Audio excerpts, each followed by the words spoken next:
ಸದ್ಯ ಕಾಂಗ್ರೆಸ್ ಪಾಳ್ಯದಲ್ಲಿ ಏನಾಗ್ತಾ ಇದೆ, ಆಡಳಿತ ಸರ್ಕಾರ ಏನ್ ಮಾಡ್ತಾ ಇದೆ, ಆಡಳಿತ ಮಾಡೋದನ್ನ ಬಿಟ್ಟು ಬೇರೆ ಯಾವ ಕಡೆ ಗಮನ ಹರಿಸ್ತಾ ಇದೆ ಕಾಂಗ್ರೆಸ್ ಅನ್ನುವಂತ ವಿಚಾರ ಬಂದಾಗ ಸದ್ಯ ಏನೆಲ್ಲ ಅಂಶಗಳು ಗೊತ್ತಾಗುತ್ತೆ. ಒಂದು ಸಿಎಂ ಕುರ್ಚಿಗಾಗಿ ಕಾದಾಡ್ತಾ ಇದ್ದಾರೆ, ಜೊತೆಗೆ ಕೆಪಿಸಿಸಿ ಪ್ರೆಸಿಡೆಂಟ್ ಬದಲಾವಣೆ ಮಾಡ್ತಾರಾ ಅನ್ನುವಂತ ವಿಚಾರ.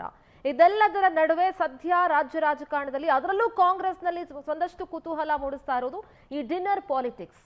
ಮೊನ್ನೆ ಅಷ್ಟೇ ಸಚಿವ ಸತೀಶ್ ಜಾರಕಿಹೊಳಿ ಅವರ ನಿವಾಸದಲ್ಲಿ ಅಹಿಂದ ನಾಯಕರು ಎಲ್ಲ ಸೇರ್ಕೊಂಡು ಒಂದು ಡಿನ್ನರ್ ಸಭೆಯನ್ನ ಮಾಡಿದ್ರು, ಡಿನ್ನರ್ ಪಾರ್ಟಿಯನ್ನ ಮಾಡಿದ್ರು. ಇನ್ನ ನಾಳೆ ಅಷ್ಟೇ ಪರಮೇಶ್ವರ್ ಅವರು ಕೂಡ ಡಿನ್ನರ್ ಸಭೆ ಅಥವಾ ಡಿನ್ನರ್ ಮೀಟಿಂಗ್, ಡಿನ್ನರ್ ಪಾರ್ಟಿಯನ್ನ ಅರೇಂಜ್ ಮಾಡೋರಿದ್ರು. ಅಷ್ಟರಲ್ಲಾಗ್ಲೇ ಹೈಕಮಾಂಡ್ ಈ ಡಿನ್ನರ್ ಪಾಲಿಟಿಕ್ಸ್ಗೆ ಬ್ರೇಕ್ ಹಾಕಿದೆ.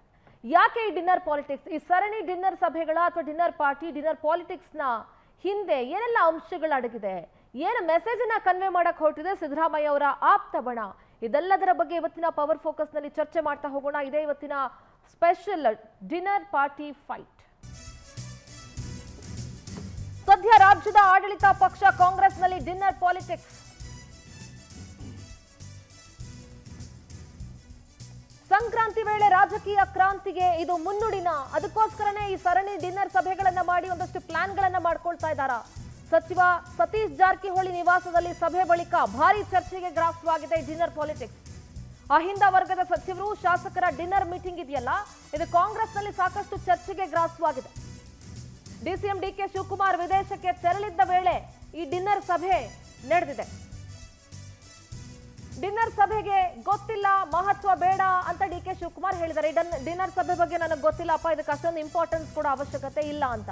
ಆಡಳಿತ ಪಕ್ಷದಲ್ಲಿ ಈಗ ಡಿನ್ನರ್ ಪಾಲಿಟಿಕ್ಸ್ ನದ್ದೇ ಸದ್ದು, ಸುದ್ದಿ, ಗದ್ದಲ ಎಲ್ಲವೂ ಕೂಡ. ಊಟಕ್ಕೆ ಕರೆದಿದ್ರು, ಸೇರಿದ್ದೀವಿ ಅಂತ ಸಿಎಂ ಸಮಜಾಯಿಷಿ ಕೊಟ್ರು. ಹೊಸ ವರ್ಷ ಅಲ್ವಾ, ಹಾಗಾಗಿ ಒಂದು ಊಟಕ್ಕೆ ಸೇರಿದ್ವಿ ಎಲ್ರು ಅಂತ ಹೇಳಿ ಉಳಿದಂತ ಸಚಿವರು ಹೇಳಿದ್ರು. ಹಾಗಾದ್ರೆ ಸಿದ್ದರಾಮಯ್ಯ ಮತ್ತೆ ಡಿಸಿಎಂ ಡಿಕೆ ಶಿವಕುಮಾರ್ ಏನ್ ಮಾತಾಡಿದ್ದಾರೆ ಕೇಳಿಸ್ಕೊಳ್ಳೋಣ. ನೀವು ಊಟಕ್ಕೆ ಸೇರೋದೇ ತಪ್ಪ? ನೀವು 4-5 ಜನ ಊಟಕ್ಕೆ ಸೇರಲ್ವಾ? ನಾವು ಸೇರಿದ್ರು ಅಷ್ಟೇ. ನಾವು ಊಟ ಮಾಡೋದು ಒಂದೇ, ನೀವು ಊಟ ಮಾಡೋದು ಒಂದೇ. ಇಲ್ಲ ನಾನ್ ವೆಜ್ ತಿಂತೀವಿ, ಇಲ್ಲ ವೆಜಿಟೇರಿಯನ್ ತಿಂತೀವಿ. ಊಟ ಮಾಡೋದು ಅಂತಂದ್ರೆ ಎಲ್ಲರೂ ಊಟ ಮಾಡೋದು ಒಂದೇ. ಈಗ ರಾಜಕಾರಣಿಗಳು ಸೇರಿದ್ರೆ ಅದಕ್ಕೆ ಒಂದು ಬಣ್ಣ ಕಟ್ತಾರೆ, ಬೇರೆಯವ್ರು ಸೇರಿದ್ರೆ ಅದಕ್ಕೆ ಬಣ್ಣ ಇಲ್ಲ. ಊಟ ಮಾಡೋಕ್ಕೆ ಸೇರೋದು ಈಗ ಭಾಳ ಸ್ಪಷ್ಟಪಡಿಸಿದ್ದೀವಿ, ಅಲ್ಲಿ ಯಾವುದೇ ರಾಜಕೀಯ ಚರ್ಚೆ ನಡೆದಿಲ್ಲ. ಏನು ಊಟಕ್ಕೆ ಸೇರೋದ್ರಿ? ನೋಡ್ರಿ, ನಿಮ್ಮ ಮನೆಗೆ ನಾವು ಬರೋದು, ನಮ್ಮ ಮನೆಗೆ ನೀವು ಬರೋದು, ರಾಜಕಾರಣದಲ್ಲಿ ಎಲ್ಲ ನಾನು ಮೀಟಿಂಗ್ ಕರೀತಾ ಇರ್ತೀನಪ್ಪ ಆಗಾಗ ಊಟಕ್ಕೆ. ಏನೋ ಒಂದು ಔತಣ ಕೂಟಕ್ಕೆ ಸೇರ್ತೀವಿ, ಅದಕ್ಕೆ ಯಾಕೆ ನೀವು ಯಾಕೆ ರಾಜಕಾರಣ ಬೆಳೆಸ್ಕೊಳ್ತೀರಿ? ಅವೆಲ್ಲ ಕೆಲವರೆಲ್ಲ ಹೋಗಿದ್ದಾರೆ, ಈಗ ಎಷ್ಟೋ ಮಂತ್ರಿಗಳೆಲ್ಲ ಹೋಗಿದ್ದಾರೆ, ಅವ್ರವ್ರ ಫ್ಯಾಮಿಲಿ ಕರ್ಕೊಂಡು ಬೆಂಗಳೂರಲ್ಲಿರೋರು ಒಂದು ಆಯ್ತು ಬನ್ನಿ ಸಾಯಂಕಾಲ ಸೇರಿದ್ದಾರೆ, ತಪ್ಪೇನಿದೆ? ನೋಡಿಯಪ್ಪ, ಯಾವ ಚರ್ಚೆನೂ ಇಲ್ಲ. ನಿಮ್ಮ ಮಾಧ್ಯಮಕ್ಕೆ ಯಾರೋ ಸುಮ್ಮನೆ ತಪ್ಪು ಮಾಹಿತಿ ಕೊಟ್ಟು ನಿಮ್ಮನ್ನ ಬ್ಯುಸಿ ಇಡ್ತಾ ಇದ್ದಾರೆ ಅಷ್ಟೇ. ನೋಡಿ, ನಾಳೆ ಗೃಹ ಸಚಿವ ಪರಮೇಶ್ವರ್ ಅವರ ಮನೆಯಲ್ಲಿ ಅಥವಾ ಖಾಸಗಿ ಹೋಟೆಲ್ನಲ್ಲಿ ಒಂದು ಡಿನ್ನರ್ ಪಾರ್ಟಿ ಇತ್ತು. ಆ ಡಿನ್ನರ್ ಪಾರ್ಟಿಗೆ ಕಾಂಗ್ರೆಸ್ನ ಹೈಕಮಾಂಡ್ ಸದ್ಯ ಬ್ರೇಕ್ ಹಾಕಿದೆ. ಯಾವ ಡಿನ್ನರ್ ಪಾರ್ಟಿ ಗೀರ್ಟಿ ಮೀಟಿಂಗ್ ಏನು ಮಾಡಂಗಿಲ್ಲ ಅಂತ ನಾಳೆಯ ಪರಮೇಶ್ವರ್ ಡಿನ್ನರ್ ಪಾರ್ಟಿಗೆ ಹೈಕಮಾಂಡ್ ಬ್ರೇಕ್ ಹಾಕಿದೆ. ನಾಳೆ ರಾತ್ರಿ ಗೃಹ ಸಚಿವ ಡಾಕ್ಟರ್ ಪರಮೇಶ್ವರ್ ಅವರು ಒಂದು ಡಿನ್ನರ್ ಪಾರ್ಟಿಯನ್ನ ಆಯೋಜಿಸಿದ್ರು. ಬೆಂಗಳೂರಿನ ಖಾಸಗಿ ಹೋಟೆಲ್ನಲ್ಲಿ ಈ ಡಿನ್ನರ್ ಪಾರ್ಟಿ ನಡಿಬೇಕಾಗಿತ್ತು. ಗೃಹ ಸಚಿವರೇ ಹೇಳಿದಂಗೆ ಇದು ಪಾರ್ಟಿ ಅಲ್ಲ, ಬರೀ ಡಿನ್ನರ್ ಅಷ್ಟೇ. Whatever it may be, ಡಿನ್ನರ್ರೇ ಕ್ಯಾನ್ಸಲ್ ಆಗಿದೆ, ಯಾಕೆಂದ್ರೆ ಹೈಕಮಾಂಡ್ ಬ್ರೇಕ್ ಹಾಕಿದೆ. ಅದಕ್ಕೆ ಸಚಿವರು ಹಾಗೂ ಶಾಸಕರಿಗೆ ಆಹ್ವಾನ ನೀಡಿದ್ರು ಪರಮೇಶ್ವರ್. SC ST ಶಾಸಕರು ಹಾಗೂ ಸಚಿವರಿಗೆ ಡಿನ್ನರ್ಗೆ ಇನ್ವಿಟೇಷನ್ ಇತ್ತು, ಇನ್ವೈಟ್ ಮಾಡಿದ್ರು. ಈ ಬಗ್ಗೆ ಬೆಳಗ್ಗೆ ಸ್ವತಃ ಸಚಿವ ಪರಮೇಶ್ವರ್ ಅವರೇ ಮಾತನಾಡಿದ್ರು. ಸತೀಶ್ ಜಾರಕಿಹೊಳಿ ಅವರ ಮನೆಯಲ್ಲಿ ಹೊಸ ವರ್ಷದ ಪ್ರಯುಕ್ತ ನಾವೆಲ್ಲರೂ ಸೇರಿದ್ವಿ, ಈಗ ಒಂದು ಧನ್ಯವಾದ ಹೇಳಬೇಕಾಗಿತ್ತು, ಹಾಗಾಗಿ ನಾನು SC ST ಶಾಸಕರು ಹಾಗೆ ಸಚಿವರಿಗೆ ನಾನು ಆಹ್ವಾನವನ್ನ ಕೊಟ್ಟಿದ್ದೀನಿ ಅಂತ ಪರಮೇಶ್ವರ್ ಅವರು ಹೇಳಿದ್ರು ಬೆಳಿಗ್ಗೆ ಮಾತನಾಡಿದಾಗ. ಆದರೆ ಈಗ ಆಲ್ರೆಡಿ ಕಾಂಗ್ರೆಸ್ನ ಹೈಕಮಾಂಡ್ ಪರಮೇಶ್ವರ್ ಅವರಿಗೆ ಕಾಲ್ ಮಾಡಿ ಯಾವ ಡಿನ್ನರ್ ಪಾಲಿಟಿಕ್ಸ್ ಇಲ್ಲ, ಡಿನ್ನರ್ ಸಭೆನೂ ಇಲ್ಲ ಅಂತ ಹೇಳಿದೆ. ಹಾಗಾದ್ರೆ ಪರಮೇಶ್ವರ್ ಏನ್ ಮಾತಾಡಿದ್ದಾರೆ ಇದ್ರ ಬಗ್ಗೆ ಕೇಳಿಸ್ಕೊಳ್ಳೋಣ. ತಂಗಡಿಗೆ ಡಿನ್ನರ್ ಪಾರ್ಟಿ ಅಂತಂದ್ರೆ ಹೊಸ ವರ್ಷದಲ್ಲಿ ನಾವು ಒಂದಿಷ್ಟು ವಿಚಾರಗಳನ್ನು ನಮ್ಮ ಆಂತರಿಕವಾಗಿ ಮಾತಾಡುವಂಥದ್ದಿತ್ತು ಅಂದ್ಕೊಂಡು ಕರೆದ್ರು. ಮುಖ್ಯಮಂತ್ರಿಗಳಿಗೂ ಕೂಡ ಅವರು ಆಹ್ವಾನ ಮಾಡಿದರು. ಮುಖ್ಯಮಂತ್ರಿಗಳು ಕ್ಯಾಬಿನೆಟಲ್ಲಿ ಆಯ್ತಪ್ಪ ಊಟ ಹಾಕೋದಾದ್ರೆ ನಾನು ಬರ್ತೀನಿ ನಡೆಯ ಅಂದರು. ಸೊ ಬಂದರು, ಊಟ ಮಾಡಿದ್ವಿ. ಯಾವುದೇ ರಾಜಕೀಯಗಳನ್ನು ನಾವು ಅಂದರೆ ಮುಂದೆ ಹಾಗೆ ಹಿಂಗೆ ಇದೆಲ್ಲ ಏನು ಚರ್ಚೆ ಮಾಡಲಿಲ್ಲ. ಅದನ್ನು ಬೇರೆ ಬೇರೆ ಅರ್ಥೈಸೋದು ಏನು ಅವಶ್ಯಕತೆ ಇಲ್ಲ ಅಂತ ನನಗೆ ಅನಿಸುತ್ತೆ. ಡಿನ್ನರ್ ಪಾರ್ಟಿ ಇಲ್ಲ. ನಾವು ಮುಂದಿನ ದಿನಗಳಲ್ಲಿ SC/ST ಸಮಾವೇಶ ಮಾಡಬೇಕು ಅಂತ ಉದ್ದೇಶ ಇಟ್ಕೊಂಡಿದ್ದೇವೆ. ಯಾಕೆ ಅಂದರೆ ನಾವು ಚುನಾವಣೆಗೆ ಮೊದಲು ಚಿತ್ರದುರ್ಗದಲ್ಲಿ SC/ST ಸಮಾವೇಶವನ್ನು ಆಯೋಜನೆ ಮಾಡಿದ್ದು. ಆಗಲೂ ನಾನೇ ನೇತೃತ್ವ, ನಾನು, ಡಾಕ್ಟರ್ ಮಹದೇವಪ್ಪನವರು, ಸತೀಶ್ ಜಾರಕಿಹೊಳಿ ಅವರು, ನಾವೆಲ್ಲ ಎಲ್ಲರೂ, ಮುನಿಯಪ್ಪನವರು ಎಲ್ಲ, ಶಿವರಾಜ್ ತಂಗಡಗಿ ಅವರೆಲ್ಲ ಮಾಡಿದ್ದು. ಅದು ಒಂದು ರೀತಿಯಲ್ಲಿ ಚುನಾವಣೆ ಆದಮೇಲೆ ನಾವು ಈ ಥ್ಯಾಂಕ್ಸ್ ಗಿವಿಂಗ್ ಅಂತ ಮಾಡಲೇ ಇಲ್ಲ. ಅಧಿಕಾರ ಬಂತು, ಅಧಿಕಾರ ಆದಮೇಲೆ ಎಲ್ಲ ನೀವು ಕೂತ್ಬಿಟ್ರಿ ಅಧಿಕಾರದಲ್ಲಿ ಅಂತ ಭಾಳ ದಿನದಿಂದ ಒಂದು ಆ ರೀತಿ ಮಾತುಗಳು ಬರ್ತಾ ಇತ್ತು. ಅದಕ್ಕೆ ನಾವು ಸಚಿವ ಸತೀಶ್ ಜಾರಕಿಹೊಳಿ ಅವರು ಟಾರ್ಗೆಟ್ 2028 2028 ಟಾರ್ಗೆಟ್ ಮಾಡಿದ್ದಾರೆ. ಸಿಎಂ ಹುದ್ದೆ ಆಕಾಂಕ್ಷಿ ಆಗಿದ್ದಾರೆ ಅವರು. 2028ಕ್ಕೆ ಸಿಎಂ ಅಭ್ಯರ್ಥಿ ನಾನೇ ಅಂತ ಸಚಿವ ಸತೀಶ್ ಜಾರಕಿಹೊಳಿ ಅವರು ಹೇಳಿದ್ದಾರೆ. ಇದೇನಿದ್ರು ಟಾರ್ಗೆಟ್ 2028.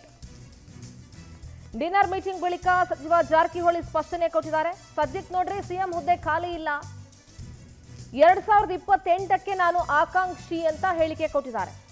DK ಶಿವಕುಮಾರ್ ಆಶಯಕ್ಕೆ ಈಗಲೇ ಜಾರಕಿಹೊಳಿ ಹಿಂಡ್ತಾ ಇದ್ದಾರಾ ಅಂತ. ಡಿನ್ನರ್ ಮೀಟಿಂಗ್ ಮಾಡಲಿ, ಜಾರಕಿಹೊಳಿ ಸಿಎಂ ಆಗಲಿ, ಜಾರಕಿಹೊಳಿ ಬಗ್ಗೆ DK ಸುರೇಶ್ ಅವರು ಮಾತಾಡಿರುವಂತಹ ಮರ್ಮ ಏನು ಹಾಗಾದ್ರೆ?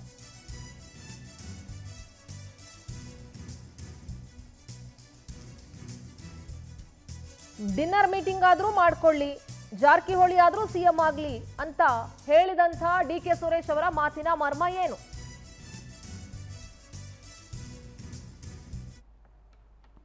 ನಾವು ಯಾರು ಊಟ ಮಾಡ್ಬೋದು ಕತಿ ನಮ್ದೇನು ಊಟಕ್ಕೆ ಕರೆದಿದ್ದಾರೆ, ಪರಮೇಶ್ವರ್ ಕರೆದಿದ್ದಾರೆ, ನಾವು ಕರೆದಿದ್ದೀವಿ, CM ಕರೀತಾರೆ, ಇನ್ನು ಅಧ್ಯಕ್ಷ ಕರೀತಾರೆ. ಇದೊಂದು ಅವಕಾಶ ಇದೆ ಹೋಗ್ಲಿಕ್ಕೆ. ರೆಡಿ ಹೇಳಿ ಅಡ್ವಾನ್ಸ್ ಆಗಿ ಹೇಳಿಬಿಟ್ರಲ್ಲ 28ಕ್ಕೆ ನಾವು ಕ್ಲೇಮ್ ಮಾಡ್ತೀವಿ ಅಂತ ಹೇಳಿವಿ. ಮತ್ತು ಅದಕ್ಕೆಲ್ಲ ಸೈನಿಕರು ರೆಡಿ ಆಗ್ಬೇಕಲ್ಲ, ನಮ್ಮ ಸೈನಿಕರೆಲ್ಲ ಘೋಷಣೆ ಕೂಗ್ಲಿಕ್ಕೆ. ಇಲ್ಲ, ಇದು 28ರದ ಒಳಗಡೆ ಇದು. ಅದು ನಾವು ಹೇಳೋದು 28ರ ನಂತರ. ಯಾಕೆಂದ್ರೆ ನಾವು ಯಾರು ಊಟ 140 ಜನ ಶಾಸಕರು ಅಧಿಕಾರಕ್ಕೆ ಏನು ತಂದಿದ್ದಾರೆ. ಜನ ರಾಜ್ಯದಲ್ಲಿ ಕಾಂಗ್ರೆಸ್ ಪಕ್ಷ ಅಧಿಕಾರದಲ್ಲಿ ಇವತ್ತು ಬಂದಿದೆ. ಅದು ಎಷ್ಟು ಕಷ್ಟಪಟ್ಟು ಅಧಿಕಾರಕ್ಕೆ ಬಂದಿದೆ ಅನ್ನೋದನ್ನು ಅರ್ಥ ಮಾಡಿಕೊಂಡು ಪ್ರತಿಯೊಬ್ಬರು ಕೂಡ ಎಚ್ಚರಿಕೆಯ ನಡೆಯನ್ನು ಇಡಬೇಕಾಗ್ತದೆ. ನೋಡ್ರಿ, ಈಗ ಆಲ್ರೆಡಿ CM ಸ್ಥಾನದಲ್ಲಿ ಒಬ್ಬರು ಕೂತಿದ್ದಾರೆ, ಪಕ್ಷದ ಅಧ್ಯಕ್ಷ ಸ್ಥಾನದಲ್ಲಿ ಇನ್ನೊಬ್ರು ಕೂತಿದ್ದಾರೆ. ಅದು ಖಾಲಿ ಆಗುವಂಥ ಸಂದರ್ಭದಲ್ಲಿ ಪಕ್ಷ ಅದನ್ನು ಚರ್ಚೆ ಮಾಡ್ತದೆ. ನಾನು ನೀವು ಇಲ್ಲಿ ಕೂತ್ಕೊಂಡು ಚರ್ಚೆ ಮಾಡಿದ್ರೆ ಅದಕ್ಕೆ ಅರ್ಥ ಇರೋದಿಲ್ಲ.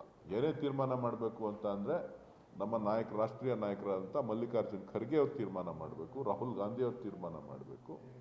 ಅವರು ತೀರ್ಮಾನ ಮಾಡ್ತಾರೆ. ಕೆಲವರು ಆಕಾಂಕ್ಷಿಗಳು ಇದ್ದಾರೆ.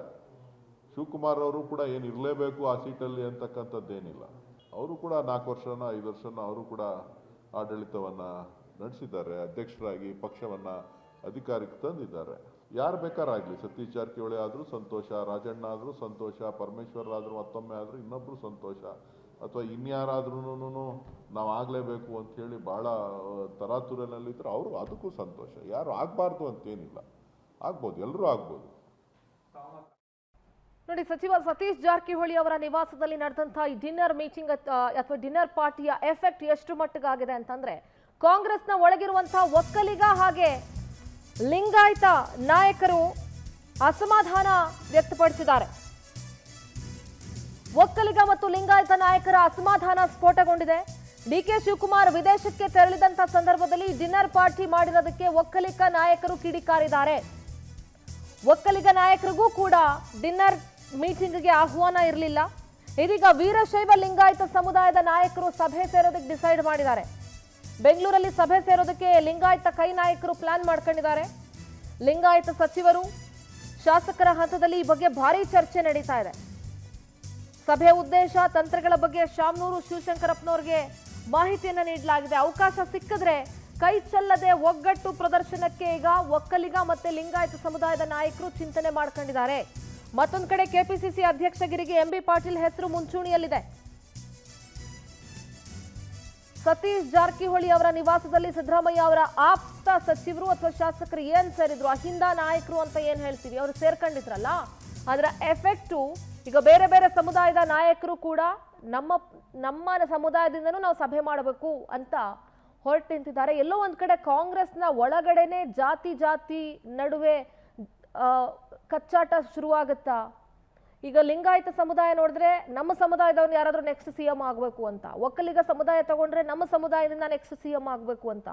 ಹೀಗಾಗಿ ಸಮುದಾಯಗಳ ನಡುವಿನ ಜಗಳ ಕಾಂಗ್ರೆಸ್ ಪಕ್ಷದ ಒಗ್ಗಟ್ಟನ್ನ ಮುರಿದು ಹಾಕುತ್ತಾ ಅನ್ನುವಂತಹ ಪ್ರಶ್ನೆ ಇದೆ ಈಗ.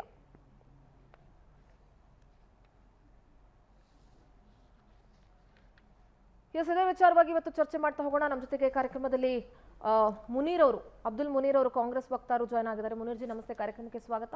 ಸತ್ಯನಾರಾಯಣ್ ಹೇಮಾದ್ರಿ ಬಿಜೆಪಿ ವಕ್ತಾರರು ಅವರು ಕೂಡ ಜಾಯ್ನ್ ಆಗಿದ್ದಾರೆ. ಸರ್ ನಮಸ್ತೆ, ಕಾರ್ಯಕ್ರಮಕ್ಕೆ ಸ್ವಾಗತ. ನಮಸ್ತೆ ಮೇಡಮ್. ಎಸ್, ಮೊದಲನೇದಾಗಿ ನಾನು ಮುನೀರ್ ಅವ್ರ ಹತ್ರನೇ ಮಾತನಾಡ್ತೀನಿ, ಯಾಕೆಂದ್ರೆ ಈ ವಿಚಾರ ಕಾಂಗ್ರೆಸ್ಗೆ ಸಂಬಂಧಪಟ್ಟಿರೋದ್ರಿಂದ. ಈ ಡಿನ್ನರ್ ಪಾರ್ಟಿ ಅಥವಾ ಡಿನ್ನರ್ ಪಾಲಿಟಿಕ್ಸ್ ಅಂತ ನಾವು ಏನು ಹೇಳ್ತಾ ಇದೀವಿ, ಹೇಳ್ಬೋದು ಹೊಸ ವರ್ಷ ಇತ್ತು, ಹೊಸ ವರ್ಷಕ್ಕೆ ಒಂದು ಊಟಕ್ಕೆ ಸೇರಿದ್ವಿ, ವರ್ಷದಲ್ಲಿ ಒಂದಷ್ಟು ಸಲ ಎಲ್ಲರೂ ಊಟಕ್ಕೆ ಸೇರ್ತೀವಿ, ಊಟಕ್ಕೆ ಸೇರೋದೇ ತಪ್ಪ, ಊಟಕ್ಕೆ ಸೇರ್ಲೇಬಾರ್ದಾ ಅಂತ. ಈಗ ಎಲ್ಲರೂ ಕಾಂಗ್ರೆಸ್ ಪಕ್ಷದಲ್ಲಿ ಅಷ್ಟೊಂದು ಜನ ಸಚಿವರಿದ್ದೀರಿ, ಶಾಸಕರಿರುವಾಗ ಎಲ್ಲ ಸಮುದಾಯದವ್ರಿಗೂ ಇನ್ವೈಟ್ ಮಾಡ್ಬೋದಾಗಿತ್ತು ಹೊಸ ವರ್ಷಕ್ಕೆ. ಕೇವಲ ಅಹಿಂದ ನಾಯಕರು ಅನ್ನೋರಿಗೆ ಮಾತ್ರ ಯಾಕೆ ಆಹ್ವಾನ ಆಯಿತು? ಡಿನ್ನರ್ ಪಾಲಿಟಿಕ್ಸ್ ಬಗ್ಗೆ ನಿಮ್ಮ ಮೊದಲ ಪ್ರತಿಕ್ರಿಯೆ ಏನು? ನೀವು ಕೇಳಿದ ಪ್ರಶ್ನೆ ಸರಿಯಾಗಿದೆ. ಅಹಿಂದ ನಾಯಕರು ಮಾತ್ರ ಯಾಕೆ ಬಂದಿದ್ದಾರೆ ಅಂತ. ಮಾನ್ಯ ಮುಖ್ಯಮಂತ್ರಿಗಳು ಹಾಗೂ ಜಾರಕಿಹೊಳಿಯವರು, ಸಾಮಾನ್ಯ ಜಾರಕಿಹೊಳಿಯವರು ಮತ್ತು ಅಲ್ಲಿ ಸೇರಿದಂಥ ಪ್ರತಿಯೊಬ್ಬರು ಹೇಳಿದ್ದೇನು ಅಂತ ಹೇಳಿದ್ರೆ, ಇದು ಪ್ಲ್ಯಾಂಡ್ ಪ್ರೋಗ್ರಾಮ್ ಅಲ್ಲ. ಆ ದಿನದ ಕ್ಯಾಬಿನೆಟ್ ಸಭೆ ಏನು ನಡೆಯುತ್ತೆ, ಸಚಿವ ಸಂಪುಟ ಸಭೆಯ ನಂತರ ಹೇಗೂ ಹೊಸ ವರ್ಷ ಸೇರೋಣ ಅಂತ ಹೇಳಿದಾಗ ಕೇವಲ ನೀವು ಬರೇ ಮಿನಿಸ್ಟ್ರನ್ನ ಮಾತ್ರ ನೋಡ್ತಾ ಇದ್ರಿ, ಮಂತ್ರಿಗರಿನ. ಕೆಲವು ಶಾಸಕರು ಹೋಗಿದ್ರು, ಎಲ್ಲರೂ ಸೇರಿದ್ರು. ಯಾರೆಲ್ಲ ಅವರ ಟೈಮನ್ನು ಕೊಡೋಕ್ಕೆ ಸಾಧ್ಯ ಇತ್ತು, ಯಾರೆಲ್ಲ ಬೆಂಗಳೂರಲ್ಲಿದ್ದರು, ಯಾರಿಗೆ ಆ ಟೈಮ್ ಅಡ್ಜಸ್ಟ್ ಮಾಡೋಕ್ಕೆ ಸಾಧ್ಯ ಇತ್ತು, ಅವ್ರು ಹೋಗಿದ್ದಾರೆ. ಮತ್ತು ತುಂಬ ಸ್ಪಷ್ಟತೆ ಇದೆ. ಅಂದರೆ ಈ ಥರದ, ನಾನು ಮಾಧ್ಯಮದವ್ರನ್ನ ತಪ್ಪು ಅಂತ ಹೇಳ್ತಾ ಇಲ್ಲ, ಯಾಕಂದರೆ ಚುನಾವಣೆ ಮುಂಚಿನಿಂದಲೂ ಬಿ ಜೆ ಪಿ ಮತ್ತು ಮಾಧ್ಯಮಗಳು ತುಂಬ ದುರ್ಬೀನ್ ಹಾಕಿ ಹುಡುಕ್ತಾ ಇದ್ರು. D K Shivakumar versus Siddaramaiah ಏನಾದರೂ ಆಗತ್ತಾ, ಹಾಗಾಗ್ಬಿಡ್ತದಂತೆ, ಹೀಗಾಗ್ಬಿಡ್ತದೆ ಅಂತ. ನನಗೆ ತುಂಬ ಹೆಮ್ಮೆ ಮತ್ತು ಖುಷಿ ಏನು ಅಂತ ಹೇಳಿದ್ರೆ, ಯಾರು ಎಷ್ಟೇ ದುರ್ಬೀನ್ ಹಾಕಿ ಹುಡುಕಿದ್ರು ಸಹ ಕಾಂಗ್ರೆಸ್ಸಿನ ನಾಯಕರ ಒಳಗಡೆ ನೀವು ಒಂದೇ ಒಂದು ಸ್ಟೇಟ್ಮೆಂಟ್ ಒಬ್ಬರ ವಿರುದ್ಧವಾಗಿ ಒಬ್ಬರು ಮಾತಾಡಿದ್ದು ನಿಮ್ಗೆ ಕಾಣಕ್ಕೆ ಸಿಗ್ಲಿಲ್ಲ. ಯಾಕೆ ಸಿಗ್ಲಿಲ್ಲ ಹೇಳಿ, ತೋರಿಸಿ ನಮ್ಗೆ ಒಂದೇ ಒಂದು ಸ್ಟೇಟ್ಮೆಂಟ್. ಇನ್ನೊಬ್ಬರ ಬಗ್ಗೆ, ಇನ್ನೊಬ್ಬ ನಾಯಕರ ಬಗ್ಗೆ ಹಗುರವಾಗಿ ಮಾತನಾಡುವಂತದ್ದು, ಹಗುರವಾಗಿ ಅಂತ ನಾನು ಎಲ್ಲೋ ನಾವು ತುಚ್ಛವಾಗಿ ಮಾತನಾಡುವಂತದ್ದು ಮಾಧ್ಯಮಗಳಿಗೆ ಮಾಡಬೇಕು. ನೀವು ನಮ್ಮ ಮಾಧ್ಯಮಗಳ ಮೇಲೆ ಗೌರವ ಇಟ್ಟಿದ್ದೀರಿ, ಅದಕ್ಕೆ ನಾವು ಕೂಡ ನಿಮಗೆ ಧನ್ಯವಾದ ತಿಳಿಸ್ತೀವಿ. ಅಟ್ ದ ಸೇಮ್ ಟೈಮ್ ಮಾಧ್ಯಮಗಳಿಗೂ ಕೂಡ ತನ್ನದೇ ಆದಂತಹ ಜವಾಬ್ದಾರಿ ಇದೆ, ಮಾಡ್ಲಿಕ್ಕೆ ಬೇಕಾದಷ್ಟು ಕೆಲಸನೂ ಇದೆ. ನಾವ್ ಯಾರೋ ಒಬ್ರು ವಿವಾದಾತ್ಮಕ ಸ್ಟೇಟ್ಮೆಂಟ್ ಕೊಡ್ಲಿ ಅಂತ ನಾವೆಲ್ಲೂ ಕಾಯ್ತಾ ಇರಲಿಲ್ಲ. ಒಂದ್ ಕಡೆ ಬಣ ಇರೋದಂತೂ ಸತ್ಯ, ಇಲ್ಲ ಅಂತ ಹೇಳಿದ್ರು ಕೂಡ ದಟ್ ಇಸ್ ಕರೆಕ್ಟಾ. ಈಗ ನೀವು ಬಣ ಅಂತ ಹೇಳ್ತಾ ಇರುವಂತದ್ದು, ಈಗ ಯಾರಿಗೆ ಆದ್ರೂ ಒಬ್ಬ ಶಾಸಕನಾಗಿ ಒಂದು ಪಕ್ಷಕ್ಕೆ ಇಷ್ಟು ವರ್ಷ ಸೇವೆ ಸಲ್ಲಿಸಿದ ನಂತರ ನಾನು ಮುಖ್ಯಮಂತ್ರಿ ಆಗಬೇಕು ಅನ್ನುವಂತಹ ಆಕಾಂಕ್ಷೆಯನ್ನ ಇಟ್ಟುಕೊಂಡ್ರೆ ಅದು ಅಪರಾಧ ಅಲ್ಲ ಅನ್ನುವಂಥದ್ದು ಎಲ್ಲರಿಗೂ ಗೊತ್ತಿರುವಂಥದ್ದು. ಅದೇ ಪ್ರಕಾರ ಬೇರೆ ಪಕ್ಷದ ರೀತಿಯಲ್ಲಿ ಅಪ್ಪ ಆದ್ಮೇಲೆ ಮಗ, ಮಗ ಆದ್ಮೇಲೆ ಮೊಮ್ಮಗ ಆಗಲ್ಲ, ಯಡಿಯೂರಪ್ಪನವರು ಇಳಿದ ಮೇಲೆ ವಿಜೇಂದ್ರ ಆಗಬೇಕು ಅಂತ ಇಲ್ಲ. ಇಲ್ಲಿ ಎಲ್ಲ ನೀವು ಜಾತಿ ಬಗ್ಗೆ ಮಾತಾಡ್ತಾ ಇದ್ರಿ. That is the beauty of Congress. ಇಲ್ಲಿ ಪ್ರತಿ ಜಾತಿಯವರು ಕ್ಲೈಮ್ ಮಾಡಲಿಕ್ಕೆ ಅವಕಾಶ ಇರುವಂತಹದ್ದು ಒಂದೇ ಒಂದು ಪಕ್ಷ, ಅದು ಕಾಂಗ್ರೆಸ್. ಹೌದು, ಪ್ರತಿಯೊಬ್ಬರಿಗೂ ಕನಸುಗಳಿದ್ದಾವೆ. ನಾನು ಮಂತ್ರಿ ಆಗ್ಬೇಕು, ಶಾಸಕನಾದ್ಮೇಲೆ ನಾನು ಮಂತ್ರಿ ಆಗ್ಬೇಕು. ಮಂತ್ರಿ ಆದ ನಂತರ ಹಲವು ವರ್ಷಗಳ ನಂತರ ಪಕ್ಷ ನನ್ನನ್ನು ಗುರುತಿಸಿದ್ರೆ ನಾನು ಯಾಕೆ ಮುಖ್ಯಮಂತ್ರಿ ಆಗಬಾರ್ದು ಅನ್ನುವಂಥದ್ದು ಅದು ಮಹಾ ಅಪರಾಧ ಅಲ್ವೇ ಅಲ್ಲ. ಅದು ಹೈಕಮಾಂಡ್ಗೂ ಗೊತ್ತು, ಪಕ್ಷದ ಕಾರ್ಯಕರ್ತರಿಗೂ ಗೊತ್ತು, ಪಕ್ಷದ ಶಾಸಕರಿಗೂ ಗೊತ್ತು. ಪ್ರಶ್ನೆ ಅದಲ್ಲ. ಆದರೆ ನನಗೆ ಅಧಿಕಾರ ಬೇಕು ಅಂತ ಇನ್ನೊಬ್ಬ ನಾಯಕರ ಬಗ್ಗೆ ತುಚ್ಛವಾಗಿ ಹಗುರವಾಗಿ ಏನು ಬಿಜೆಪಿಯಲ್ಲಿ ನಡೀತಾ ಇದೆಯಲ್ಲ, ಅಥವಾ JDS ನಲ್ಲಿ GTD ಅವರು ದೇವೇಗೌಡರು ಸ್ಟೇಟ್ಮೆಂಟ್ ಕೊಡ್ತಾ ಇದ್ದಾರಲ್ಲ, ಆ ತರದ್ದು ನಿಮಗೆ ಕಾಂಗ್ರೆಸ್ ನಲ್ಲಿ ಕಾಣಕ್ಕೆ ಸಿಗೋದಿಲ್ಲ ಅಂತ ಹೇಳ್ತಾ ಇದ್ದೀನಿ. ಡಿನ್ನರ್ ಪಾಲಿಟಿಕ್ಸ್ ತುಂಬಾ, ನೀವೇನೋ ಪೊಲಿಟಿಕ್ಸ್ ಅಂತಿದ್ರಿ, ಅಲ್ಲಿ ತುಂಬಾ ಸ್ಪಷ್ಟವಾಗಿ ನಾಯಕರುಗಳು ಹೇಳಿರೋದ್ರಿಂದ ಎಲ್ಲದಕ್ಕಿಂತ ಮಿಗಿಲಾಗಿ ನಮ್ಮ ಅಧ್ಯಕ್ಷರಾದಂತಹ DK ಶಿವಕುಮಾರ್ ಅವರು ತುಂಬಾ ಸ್ಪಷ್ಟವಾಗಿ ಅವರೇ ಹೇಳಿಬಿಟ್ಟಿದ ಮೇಲೆ ಇನ್ನು ಮುಂದಕ್ಕೆ ಅದಕ್ಕೆ ಚರ್ಚೆ ಇದೆ ಅಂತ ನನಗೆ ಅನ್ಸೋದೇ ಇಲ್ಲ. ಯಾಕಂದ್ರೆ ಅಧ್ಯಕ್ಷರು ಹೇಳಿದ್ದಾರೆ, ಯಾರ ಮನೆಗೆ ಊಟಕ್ಕೆ ಹೋದ್ರೆ ಏನು ಸಮಸ್ಯೆ. ಇವತ್ತು ಪರಮೇಶ್ವರ ಬಗ್ಗೆ ಹೇಳ್ತಾ ಇದ್ರಿ ನೋಡಿ, ಪ್ರತಿಯೊಂದು ಜಾತಿ, ಈ ರಾಜಕಾರಣನೇ ಹಂಗೇನೆ. ಭಾರತದ ರಾಜಕಾರಣದಲ್ಲಿ ಜಾತಿ ಸಮೀಕರಣ ಬಿಟ್ಟರೆ ರಾಜಕಾರಣ ಇಲ್ಲ. ಪ್ರತಿಯೊಬ್ಬ ಆ ಸಮುದಾಯದ ನಾಯಕನಾದವನು ತನ್ನ ಸಮುದಾಯಕ್ಕೆ ಏನಾದರೂ ಒಳ್ಳೇದು ಮಾಡಬೇಕು ಅನ್ನುವಂಥದ್ದು ತಪ್ಪಲ್ಲ. ಆ ಸಮುದಾಯ ಸಹ ಅದೇ ತರಹ ನಿರೀಕ್ಷೆಗಳನ್ನ ಇಟ್ಕೊಂಡಿರುತ್ತೆ. ಅದೇ ತರನೇ ಚುನಾವಣೆ ಮುಗಿದಿದೆ, ಆಯಾಯ ಸಮುದಾಯಕ್ಕೆ ಒಂದು ಥ್ಯಾಂಕ್ಸ್ ಹೇಳೋದಕ್ಕೆ ಸೇರೋಣ ಅಂದ್ರೆ ಖಂಡಿತವಾಗ್ಲೂ ತಪ್ಪಿಲ್ಲ. ಆದ್ರೆ ಬ್ಯೂಟಿ ಆಫ್ ದ ಕಾಂಗ್ರೆಸ್ ಏನು ಅಂತ ಹೇಳಿದ್ರೆ ಹೈಕಮಾಂಡ್ ಒಂದೊಂದೂವರೆ ವರ್ಷನೇ ಆಗೋಯ್ತು. ಹೌದು. ಅಷ್ಟೊಳಗಡೆ ಯಾವಾಗ ಆದ್ರೆ ಬೇಕಾದ್ರೂ ನೋಡಿ, ಹೇಳ್ಬಹುದಾಗಿತ್ತು. ತುಂಬಾ ಇದೆ, ಬಿಸಿಗಳಿದ್ರು, ಗ್ಯಾರಂಟಿಯ ಸಮಸ್ಯೆಗಳಿತ್ತು. ಆದ್ರೆ ಬ್ಯೂಟಿ ಏನು ಅಂತ ಹೇಳಿದ್ರೆ ಈಗ ಅವ್ರು ಪತ್ರದಲ್ಲಿ ಹೇಳಿದ್ರು, ನಮ್ಮ ಹೈಕಮಾಂಡ್ ಸುರ್ಜಿವಾಲ್ ಅವರು ಹೇಳಿದ್ರು ಬೇಡ, ಸುಮ್ಮನೆ ಏನಕ್ಕೆ ಬೇರೆ ಸಂದೇಶಗಳನ್ನ ಸಮಾಜಕ್ಕೆ, ಮಾಧ್ಯಮಕ್ಕೆ, ಜನರಿಗೆ ಕೊಡುವಂಥದ್ದು ಏನಿದೆ ಮುಂದೂಡಿಯೋದನ್ನ ಇಮಿಡಿಯೇಟ್ ಆಗಿ ಮುಂದೂಡಿದ್ರಲ್ಲ. ಅದೇನು ಹಠ ಹಿಡ್ಕೊಂಡು Okay, ನಾನು ನಿಮ್ಮ ಹತ್ರ ಯತ್ನಾಳ್ ಅವರು ಇದ್ರ ಮಾಡ್ಲೇಬೇಕು ಬಗ್ಗೆ ಅಂತ ನನಗೆ ಒಂದು ಹೋಗ್ತಾರೆ, ಪ್ರಶ್ನೆ ವಿಜಯೇಂದ್ರ ಇದೆ. ಅವ್ರು ಮಾಡಬೇಡಿ ಅಂತಾರೆ, ನಿಮ್ಮ ಹೈಕಮಾಂಡ್ ಇಂಟರ್ಫಿಯರ್ ಆಗುತ್ತೆ. ಆ ಮಾತಿನಲ್ಲೇ ತರದ ಸೀನ್ ಇಲ್ಲ ನಮ್ಮಲ್ಲಿ.